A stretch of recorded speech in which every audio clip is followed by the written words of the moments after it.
Hello and welcome to Calendar. Residents in some parts of our region have been plagued by flooding today, and high river levels are expected to be a problem over the new year.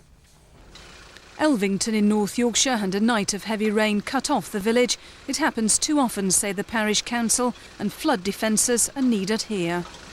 This is caused by our beck here, which runs down here, not clearing into the river, because the river is too high. So we need a flood defence system down the bottom of the village and to pump the water over into the river.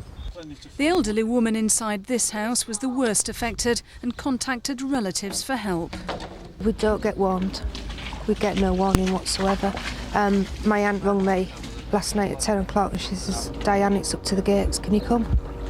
The waters affect the centre of the village around 4 times a year. This is normally about as far as it comes, so it gets close but not too close. The Environment Agency say the rains came suddenly. Well, we've had a lot of rain in the last 24 hours, up to sort of 40 millimetres in some places, and that's meant that most of our rivers are high. We haven't had any problems with the defences, no overtopping, no breaching, but there's a lot of surface water around, which has led to some localised flooding. Forecasters say the downpour should stop for a couple of days, but the wet weather will return. Katie Oscroft reporting there. A 17-year-old boy has been remanded in custody accused of murdering a man who was hit by a car over Christmas. He was one of 2 teenagers who appeared at Leeds Youth Court in connection with the death of 20-year-old Lee Moss. Mr Moss died in hospital after being hit by a car near his home on the Broadley estate on Boxing Day.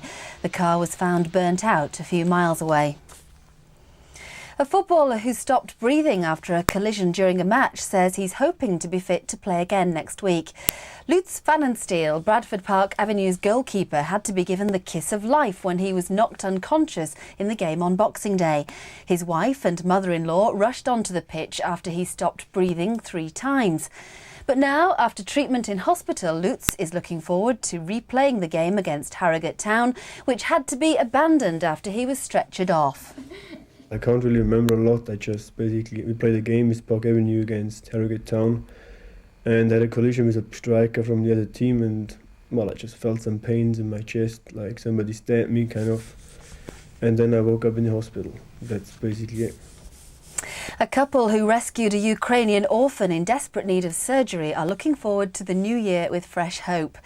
Ludmila Chomisak was brought to Yorkshire in April after spending the first 2.5 years of her life in a Ukrainian orphanage, needing urgent surgery to both her hands and legs. The couple who rescued her, Jerry and Elaine Chomisak from North Dalton near Driffield, have been given hope that her condition may not be as bad as they first thought. Is Father Christmas going to come? We thought her hips were displaced or dislocated, but actually they are in place. It's just a matter of building up her muscles so she can actually straighten them.